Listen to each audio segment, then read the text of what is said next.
साहेब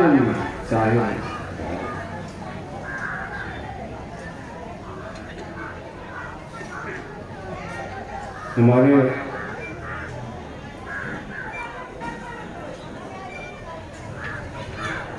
परम पूज्य सदगुरुदेव गाढ़ा सरकार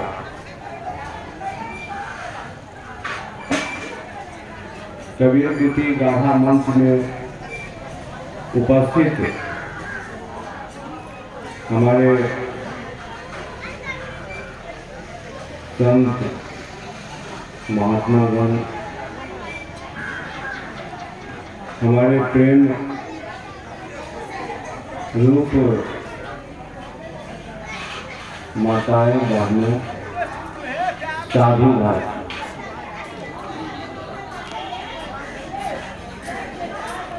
आप सबों को हमारे अधम की तरफ से साहब बनिए।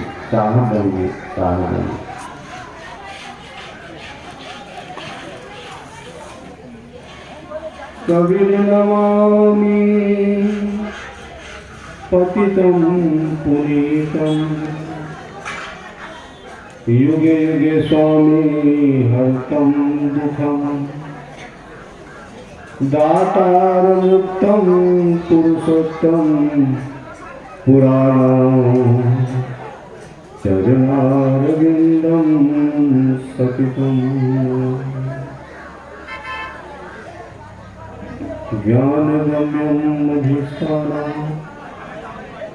सत्यलोकनिवासितं परमतत्त्वं परमधामं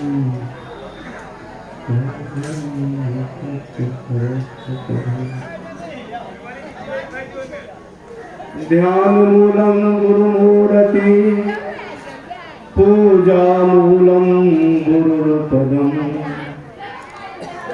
मंत्रमूलं गुरुर्वाक्यं मोक्षमूलं गुरुकृपा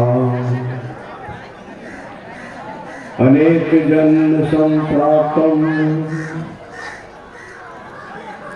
कर्मबंध विदारिणे आत्मज्ञान प्रदानेन तस्मै श्री गुरुवे नमः। गुरु सेवा संत बंदगी हरि सुमिरन बैराग ये चारों तब ही मिले जब होवे पूर्ण भाव। ज्ञान समागम प्रेम सुख दया भक्ति विश्वास गुरु सेवा से पाइए सत्य में शब्द निवास। सद्गुरु अधम उदाहरण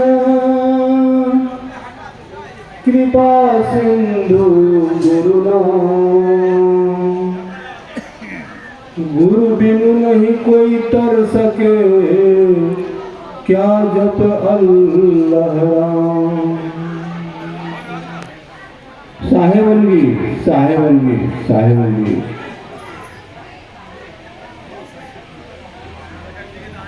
तो आज हम लोग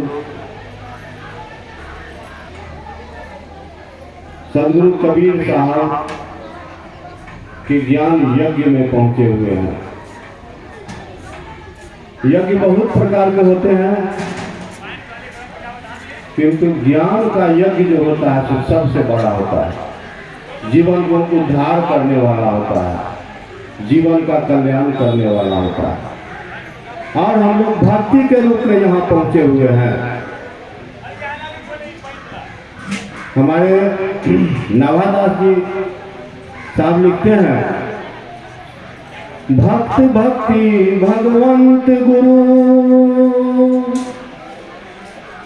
चतुर नाम बटुएक इनके पद वंदन किए नासत विघ्न अनेक। प्रेम से बोलिए सदगुरुदेव की, सत कबीर साहब की, संत समाज की जय जय गुरुदेव। साहेबंगी साहेबंगी साहेबंगी। तो आज हम आप लोग को इतने दिनों में आज ही एक अवसर मिला है जो दो शब्द से हम आप लोगों की सेवा करें। तो भक्ति के बारे में कुछ चर्चा करें और बहुत सारी बातें हैं। मन है, आत्मा है, जीव है, ब्रह्म है, माया है। चर्चा करने के लिए तो अथाह है, उतना तो हम नहीं कर सकते हैं, लेकिन हमारे गुरुदेव के द्वारा जो भी कुछ ज्ञान प्राप्त हुआ है पूर्व से वर्तमान तक, उसकी चर्चा हम करेंगे। आप लोग मन एकाग्र करके ध्यान से सुनिएगा। मन तो भटकाने वाला है, मन फायदा देने वाला नहीं है। यदि सत्संग में, भजन में आत्मा से जुड़े हुए हैं, भक्ति में, तो हमारा आपका बेड़ा पार है। भक्ति जो भज धातु से बना है, जिसका अर्थ होता है सेवा करना। भक्ति का अर्थ होता है सेवा करना। भक्ति का अर्थ होता है समर्पण। भक्ति का अर्थ होता है त्याग। भक्ति का अर्थ होता है श्रद्धा। भक्ति का अर्थ होता है विश्वास। जब हम इन सारी चीजों को लेकर के पूरे तन मन धन से गुरु के नजदीक समर्पण होते हैं, तो वही भक्ति है। और वह भक्ति आनंद देने वाला है, जीवन में कल्याण करने वाला है। यह मानव शरीर हमें सृष्टिकर्ता ने बना दिए, लेकिन ये बोलता पुरुष इस आत्मदेव को हमारे सदगुरु ने ही दिए, सतपुरुष ने ही दिए, जिसे हम सत्य आत्मा भी कहते हैं। मन चंचल है, आपको धोखा देगा, लेकिन आत्मा कभी नहीं धोखा देगा। यह आत्मा जो है सो सदगुरु का ही अंश है। तो जो जीव आत्मा से सदगुरु को भजते हैं, गुरु को भजते हैं, उनका सारा काम सफल होता है। और जो आत्मा से सदगुरु को नहीं भजते हैं, उनका कल्याण कभी नहीं होता। आप जानते हैं, हम सभी जानते हैं, जो यह मन जो है पांचों देवता का गुलाम है। ब्रह्मा, विष्णु, महेश अथवा शिव कहिए,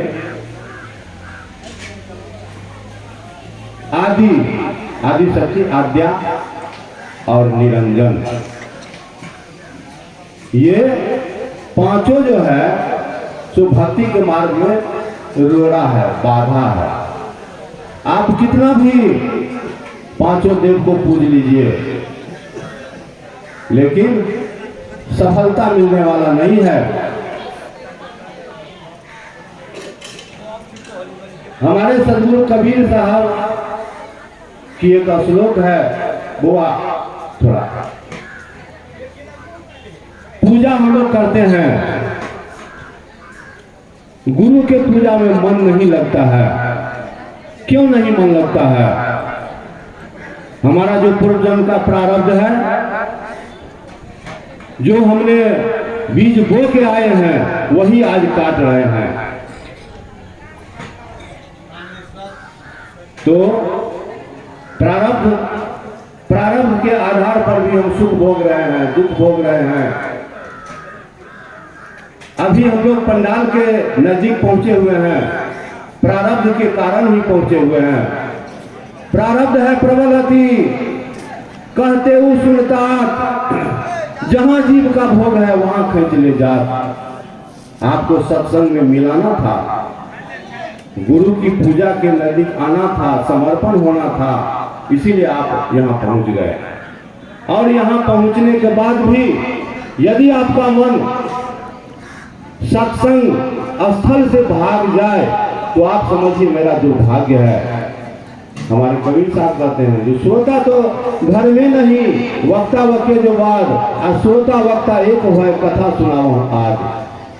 श्रोता घर में नहीं है, मेरा शरीर यहाँ है और मन कहीं टहल रहा है, तो आप क्या सत्संग में मन लगेगा?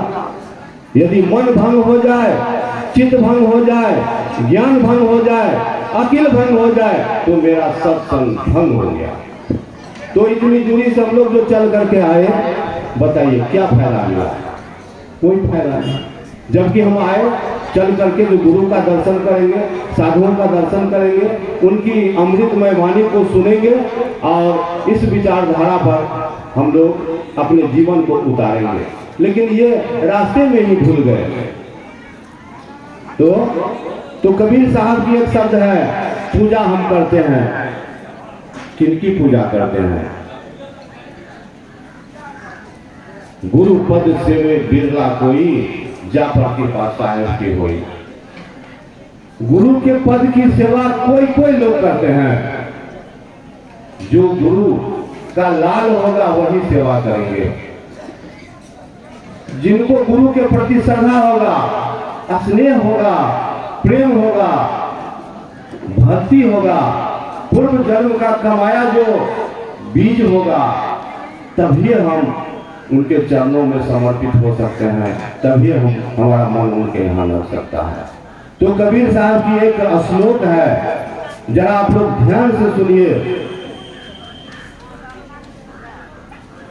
उत्तम सहजावस्था, संस्कृत का श्लोक है। उत्तम सहजावस्था, उत्तम जो होता है जो सबसे अच्छा होता है, और सहज अवस्था जिसमें कोई क्रियाकर्म नहीं करना पड़े, कोई पूजा नहीं करे, वो पूजा सबसे श्रेष्ठ पूजा है, अच्छी पूजा है। उत्तम सहजावस्था, ध्यान धारणा मध्यमा, ध्यान और धारणा जो है सो मध्यम पूजा है। ध्यान धारणा मध्यमा, तीर्थ यात्रा अधमा। तीर्थ यात्रा जो है सो पाप है। आप लोग कान खोलकर सुन लीजिए, आप मानिए या नहीं मानिए। अभी महाकुंभ लगा हुआ है, 1-2 महीना से चल रहा है, और सब लोग महाकुंभ की चर्चा हो रही है। हम एक आ रहे थे, एक माता राम कहे, हमारे साहब भी थे साथ में, जयनगर कुछ देर के लिए गए थे। पूछे, जो आप बहुत परेशान है माता जी, कहाँ जा रहे हैं? मुस्कुरा के कह रहे हैं जो कुंभ जा रहे हैं। बताइए, तीर्थ गए 3 जना, चित चंचल मन चोर, एको पाप न काटिया, लादे 10 मन और। हम गए तीर्थ कटाने के लिए, गंगा में स्नान करने के लिए। अभी यहाँ सदगुरु की धारा बह रही है, संतों की धारा बह रही है, ज्ञान की धारा बह रही है, भक्ति की धारा बह रही है, अमृत की धारा बह रही है। इसमें गोता लगाने में बहुत कष्ट हो रहा है। तो उत्तमा सहजावस्था, ध्यान धारणा मध्यमा, और तीर्थ यात्रा अधमा, और चौमूर्ति पूजा धमा, और मूर्ति पूजा जो है सो महापाप है।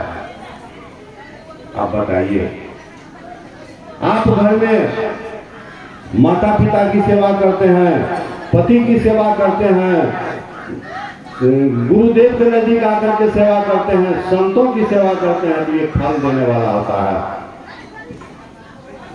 संत तीर्थ गए तो 1 फल, संत मिलन फल 4, और सदगुरु मिलन अनेक फल। कहीं कबीर विचार, हम नहीं कहते हैं, या मेरी वाणी नहीं है, सदगुरु कबीर साहब की वाणी है। जो तीर्थ गए तो 1 फल, संत मिलन फल 4, सदगुरु मिलन अनेक फल। कहीं कबीर विचार, ऐसे सदगुरु की सेवा हम क्यों नहीं करेंगे? जिसमें जहां फल की कोई कमी ही नहीं हो। तो जो मूर्ति पूजा धर्म, मूर्ति पूजा जैसे महापाप है। और मूर्ति पूजा के करता धरता ब्रह्मा, विष्णु, शिव, आद्या और निरंजन। कामी के देवता कौन है? ब्रह्मा। कामी के देवता ब्रह्मा है और लोभी के देवता विष्णु है, जिन्होंने राजा बलि को 3 डेग धरती मांग लिया और 1 डेग पूरे पृथ्वी और 1 डेग पूरे आकाश और तीसरा डेग कहा बोलिए कहाँ नापे? तो कहा हमारी देह को ही नाप लीजिए। समर्पण ऐसा होना चाहिए, भक्ति ऐसा होना चाहिए जो हम अपना सर्वोच्च न्यौछावर कर दें अपने गुरुदेव के नजदीक, संतों के नजदीक। यही भक्ति की पराकाष्ठा है, यही भक्ति की सर्वोच्चता है। हम आप संसार में आए हैं, यह शरीर पुनः मिलेगा कि नहीं मिलेगा इसकी कोई गारंटी नहीं है। शरीर हमको मिला है कर्म के आधार पर। अभी इस जगह यदि चूक हो जाए तो मान के चलिए जो मेरा सब कुछ खत्म, 84 लाख जोनी में जाइए और फिर दुख भोगिए। अब बताइए, तो कामी के देवता ब्रह्मा हो गए, लोभी के देवता विष्णु हो गए और क्रोध के देवता शिव हुए। शिव की पूजा कीजिए और क्रोध बढ़ेगा। आप पूजा करते हैं शांति के लिए ना। इतना संसार में लोग क्यों परेशान है? जो मुझे किनकी भक्ति करे, जो मुझे ईश्वर मिल जाए, हमको शांति मिल जाए, हमको धन मिल जाए, हमको दौलत मिल जाए। रामायण में तुलसीदास जी कहेंगे, दैविक भौतिक तापा राम राज का हो नहीं व्यापा। ये 3 दुख जो है तो सबको परेशान किए हुआ है। वो 3 दुख कौन सा है? दैहिक, शरीर में कष्ट होता है जब डॉक्टर से दिखाते हैं, दवा करते हैं, इलाज करते हैं, नहीं ठीक होता है तो परेशान होते हैं, तब परमात्मा को पुकारते हैं। तो दैहिक दुख हुआ, शारीरिक। दैविक दुख हुआ, ये देवता भी दुख देते हैं। आप सबों को पूजा करवा लेंगे और नरक में डाल देंगे, अपने पास रख लेंगे, कहेंगे 84 का दुख भोगो। क्यों? तो तुम हमारी पूजा किया है और उसी दुख में डूबोते हैं। तो क्रोधी के देवता शिव हुए, मोही के देवता, मोह के देवता कौन हुए? तो आद्या, जिनको दुर्गा जी कहते हैं। आपको रूप दिखा करके मोह लेंगे और भक्ति नहीं करने देंगे, मन को स्थिर रहने ही नहीं देंगे। अब 5वां देवता है कौन? तो निरंजन, जिसको मन कहते हैं। ये मन हर हमेशा नाच नचाने वाला, कभी हमको आपको चैन से नहीं रहने देने वाला। हमारे सदगुरु कबीर साहब कहते हैं ये 5 तत्व से शरीर बना है और ये 5 तत्व में मिल जाएगा। यह श्वास जो हम आपको मिला है बहुत महत्वपूर्ण है और यह श्वास पुनः मिलने वाला नहीं है।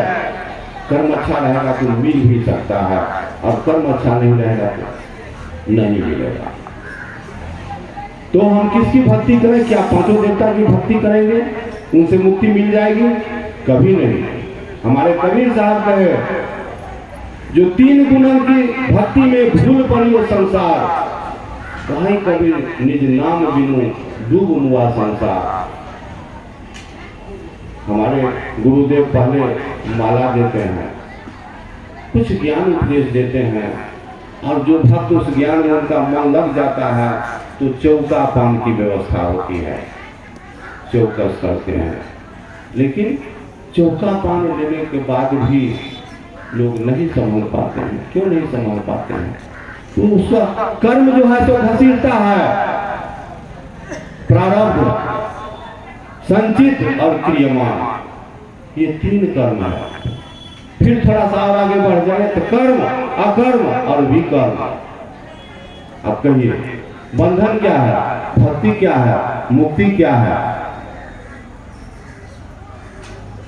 तो बंधन और मुक्ति, यदि हम बंधन में बंध जाते हैं तो छूटना मुश्किल हो जाता है। इसलिए हम ऐसा कर्म करें जिससे मेरा जीवन आनंदमय हो जाए, सुधर जाए। तो चौमूर्ति पूजा धमाधमा। अब बताइए, सहजावस्था उत्तमा, ध्यान धारणा मध्यमा, तीर्थ यात्रा अधमा और चौमूर्ति पूजा धमाधमा। तो क्या हम यदि कबीर साहब के धारा से जुड़े हुए हैं तो कबीर साहब के धारा से जुड़ने का अर्थ है गुरु करना। हम गुरु ही मुक्ति हमें दिला सकते हैं और दूसरा कोई नहीं मुक्ति दिला सकता है। कहे कबीर भर्म संसारा, अब बिन सदगुरु को उतरे पारा। संसार में लोगों को भ्रम लगा हुआ है, जो ये करेंगे वो करेंगे वो करेंगे और कुछ नहीं कर पाते हैं। अंत में समय बीत जाता है और आत्मा निकल जाती है और अपने लोग संसार से मुख मोड़ लेते हैं। मिट्टी का शरीर है, फिर पुनः मिट्टी में ही मिल जाता है। तो बताइए, तो जब तक हमको सांस मिला है, जब तक हमको सदगुरु आत्मा दिए हैं, तो हम क्यों नहीं उन गुरु का भजन करें? क्यों नहीं उन आत्मा का भजन करें? क्यों नहीं हम पर का उपकार करें? हमारे सदगुरु कबीर साहब, मानव जन्म सदगुरु मिलन मोक्षम इच्छा होय, ये तीनों अति दुर्लभ। पूरा जोड़ दे करके कहते हैं, ये तीनों अति दुर्लभ, पाए सुयोग्य नर कोई। कोई ऐसा व्यक्ति होता है जिसका मानव जन्म होता है, वो भाग्यशाली है। हम आप भाग्यशाली हैं, मानव जन्म बहुत भाग्य से मिला है। क्यों मिला है? तो सदगुरु मिलन। जब तक हम सदगुरु से नहीं मिलेंगे तब तक हमारी मुक्ति नहीं होगी, और जब हम सदगुरु से मिलेंगे तो मोक्षों इच्छा हुई, तभी हम इस भवसागर से, इस बंधन से बेड़ा पार हो सकते हैं। कौन करेंगे? तो हमारे गुरुदेव ही करेंगे। गुरु की पूजा, गुरु की सेवा, गुरु समान कोई देव न दूजा। गुरु करके जो दोष लगावे तो सुकर स्वान कीर्तन पावे। कोटिन जप तप करे जो कोई, गुरु विहीन सब निर्फल होई। बिना गुरु की मुक्ति नहीं है। हर क्षण, हर पल, हर सेकंड हम अपनी ज्ञान को, हम अपनी भक्ति को गुरु को ही समर्पण करें। तो हमारे कबीर साहब की और भी वाणी है, मानव जन्म सदगुरु मिलन मोक्षम इच्छा हो, इति दुर्लभ, पाए सुयोग नर कोई। यह तीनों चीज है कोई पा सकता है। अब आइए सार दर्शन में हमारे कबीर साहब कहते हैं,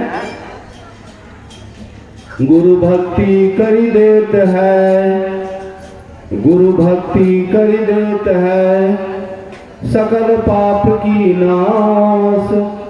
जैसे जिंदगी आग की परी पुरानी घास।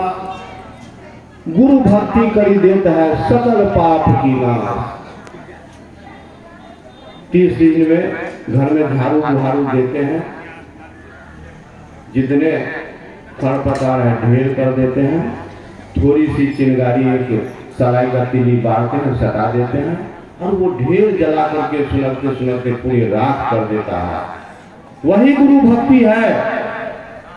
इसलिए सदगुरु कबीर साहब को गुरु भक्ति करी देता है सकल पाप की नाश, जैसे जिंदगी आग की परी पुरानी घास।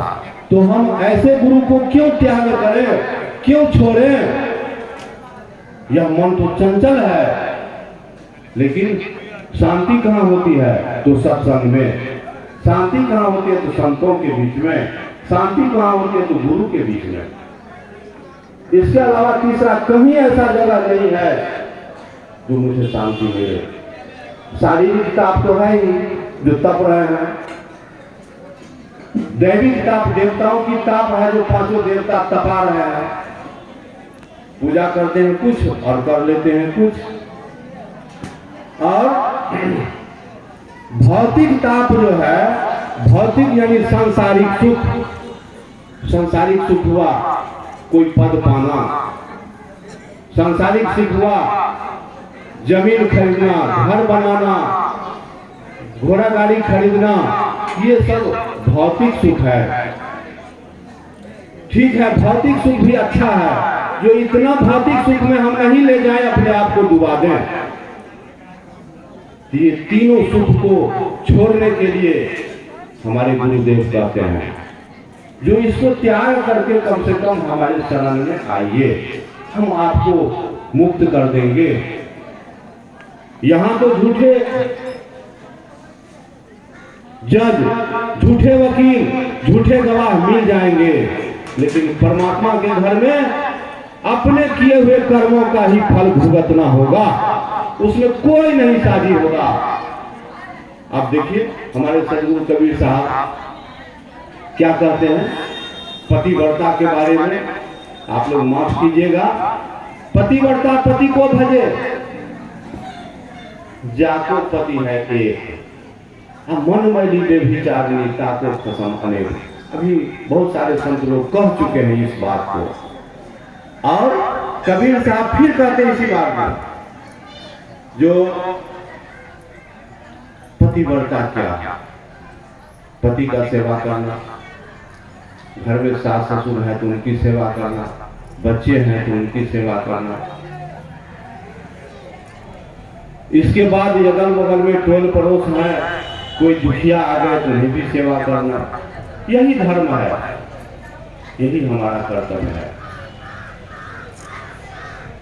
यदि हम सेवा से विमुख हो जाते हैं, हम शिष्य हैं और गुरु की सेवा नहीं करें, गुरु से विमुख हो जाए, तो मेरा जीवन बेकार है। अंत में दुख तो भोगना ही होगा, लेकिन दुख भोगने से पहले हम अपने सुख का भी तो उपाय करें। तो सुख की उपाय कोई नहीं करते हैं। भक्ति भक्ति सब कहे, भक्ति न जाने कोई, जा प्रेम साहेब मिले भक्ति कहावे सोई। भक्ति भक्ति सब कहे, भक्ति न जाने कोई, जा प्रेम साहब मिले भक्ति कहावे सोई। यही भक्ति है।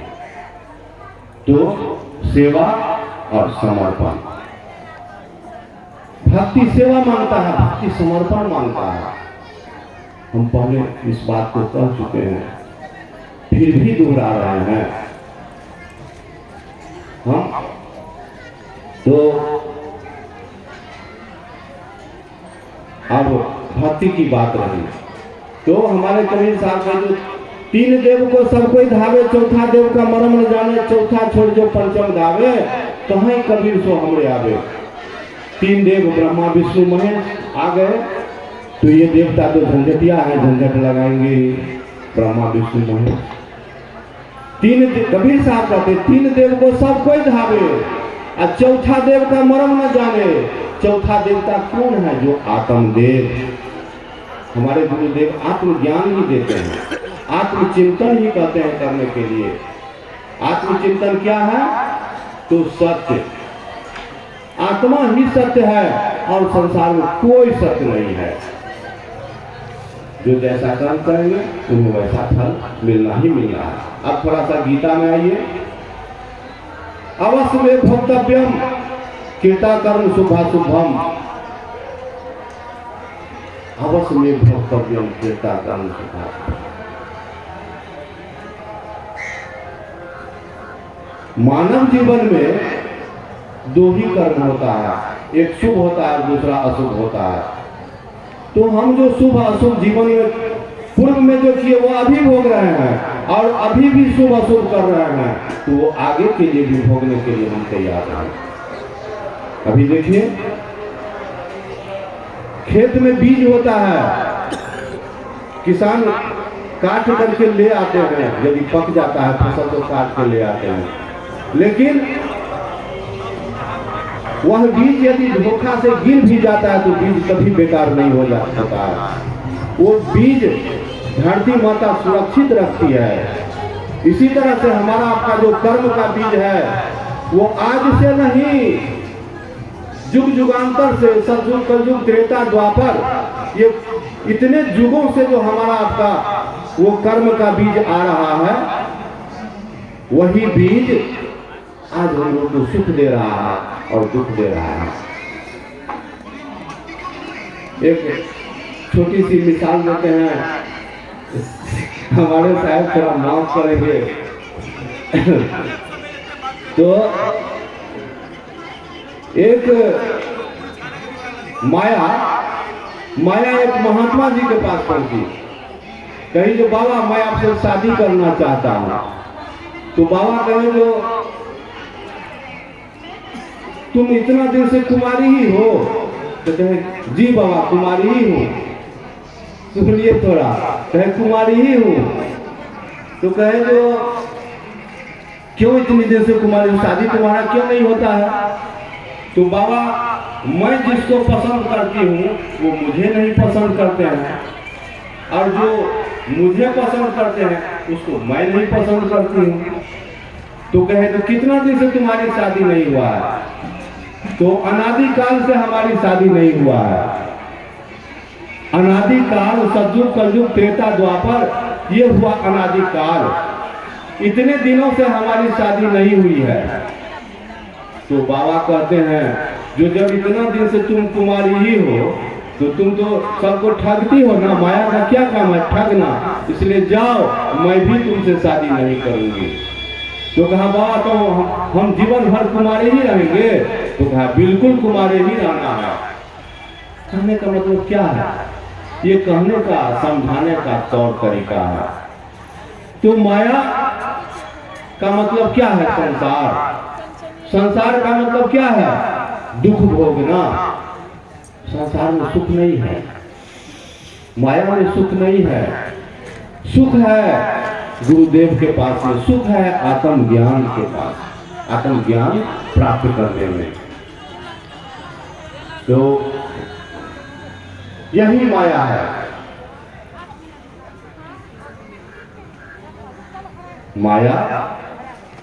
माया सब कहे माया चिन्हे न कोई, जेते मन की कल्पना माया कहिए सोई।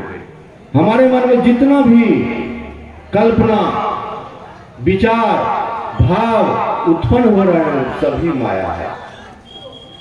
और जिस जीव के पास गुरु के प्रति श्रद्धा उत्पन्न हो जाए, विश्वास उत्पन्न हो जाए, भक्ति का भाव उत्पन्न हो जाए, तो उसका जीवन आनंद है। एक गुरुदेव ही इस संसार से बेड़ा पार कर सकते हैं। तो मन दुख देने वाला होता है, मन कभी नहीं शांत होता है। अब देखिए ना, हवा बेचैन है, प्रकृति हवा बेचैन है, अग्नि बेचैन है, पृथ्वी बेचैन है। पृथ्वी में किसान लोग कभी सांस लेने देते हैं? फसल पर फसल, फसल पर फसल। आकाश कभी चैन है? कभी नहीं चैन है। तो ये पांचों तत्व जो है सो जब बेचैन है तो मनुष्य तो स्वयं बेचैन रहेगा। और वो बेचैन इसलिए है क्योंकि उनको भी सुख नहीं मिल रहा है। जिस तरह से हम आप बेचैन हैं, और फिर गुरु मिल जाए, सत्संग मिल जाए, संत मिल जाए, तो वही हमारी शांति है। सत्संग क्या है? सत्य, सत्य को जानना, सत्य को जानना, सत्य को पहचानना, सत्य का भजन करना, सत्य का चिंतन करना।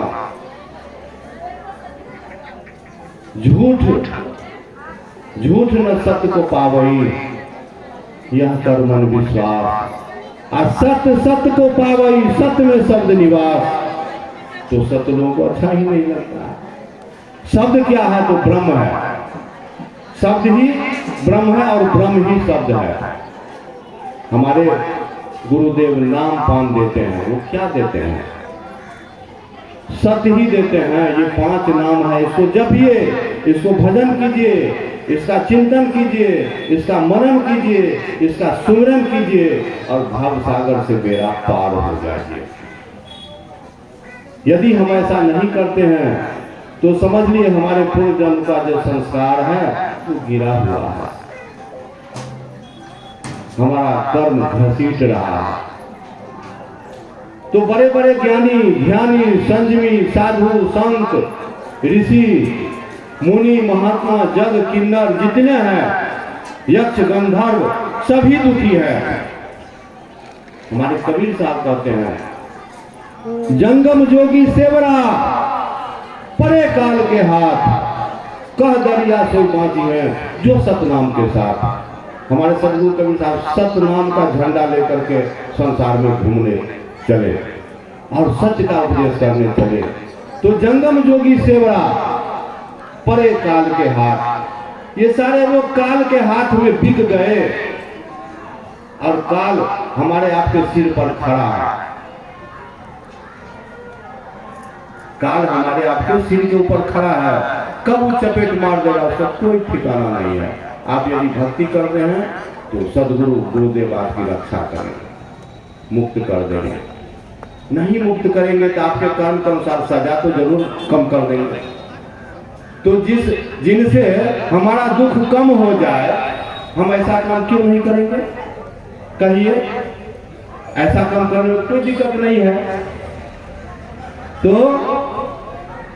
भक्ति इसीलिए हम लोग करते हैं जो हम अपने जीवन को सुधारें, हम अपने ज्ञान को सुधारें, हम अपने विचार को सुधारें, विवेक से काम लें,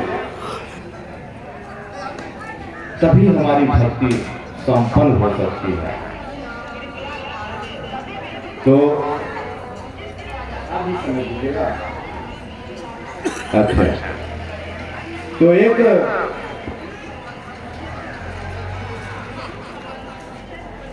कहते वाणी कहते कहते तो हम बहुत दूर भाग गए और हो सकता है आप लोगों को कहीं हमारी वाणी से तकलीफ हुआ हो तो आप सब मुझे माफ कर देंगे। तो एक साहब की हम भी भजन सुनाना चाहते हैं, तो बस इस भजन के बाद हम विराम देंगे अपनी वाणी को, तो आप लोग क्षमा कीजिएगा। भजन है मन पर। मन को कबीर साहब क्या कहते हैं?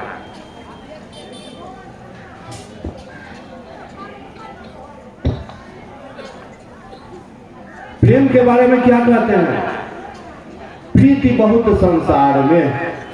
अभी हम सारे लोग संसार से प्रेम करते हैं, लेकिन हमारे सदगुरु कबीर साहब कहते हैं प्रीति बहुत संसार में, बहुविधि की होय, उत्तम प्रीत सो जानिए जो साहेब से होय। हमारे सदगुरु से जिनको प्रेम लग जाए, प्रीत लग जाए, वो सबसे उत्तम प्रेम है। तो एक 2-4 लाइन की ही भजन है आया। मन को कहते हैं सब मन ही पर खेला है, मन ही माया है, मन ही सब कुछ है। मन को यदि मना कर दीजिए, आप मना को यदि उलट दीजिए तो नाम हो गया, और नाम में लगे रहिए तो जीवन आनंद है। इसलिए कबीर साहब कहते हैं मन रे तुम कर ले साहब सो प्रीत। मेरे पास न साज है न बाज है, सिर्फ आवाज है, इसलिए थोड़ा ध्यान से सुनिएगा आप लोग। मन रे तुम कर ले साहब सो प्रीत, कर ले साहब सो प्रीत, मन रे तू कर ले साहब सो प्रीत। शरण, अब सुनिए आगे क्या कहते हैं कबीर साहब। ये साज बाज आवाज पर तो मन पूरा आनंदित हो जाता है, लेकिन एक बार थोड़ा रूखा फीका भी भोजन करके तो देखिए साहब। मन रे तुम कर ले साहब सौंपी, शरण गए सो सब ही उबारे, उनकी ऐसी रीत। जो सदगुरु कबीर साहब के, जो गुरु के शरण में चले गए, साहब जरूर उबारेंगे। शरण गए सो सब ही उबारे, उनकी ऐसी रीत। उनका विधि का विधान है, आप किसी तरह से भी डूबते भागते उनके चरण में चले गए तो वो जरूर उबार लेंगे। शरण गए सो सब ही उबारे, उनकी ऐसी रीत। कंचन देह आखिर गिर पड़ी है, कंचन, यह शरीर को कबीर साहब कंचन कहे हैं। कंचन देह आखिर गिर पड़ी है, जो बालू की भीत, मन रे तू कर ले साहब सो प्रीत, मन रे तू कर ले साहब सो प्रीत। बालू का भीत पर मकान टिकेगा? कभी नहीं टिकेगा, उसके लिए सीमेंट देना ही होगा। तो सीमेंट क्या है? भक्ति। यदि भक्ति रूपी सीमेंट आप दीजिएगा तो आपका घर कुछ दिन तक टिक सकता है। तो शरण गए सो सब ही उबारे, उनकी ऐसी रीत। सुंदर देह देखी मत भूलो, सुंदर देह देखी मत भूलो,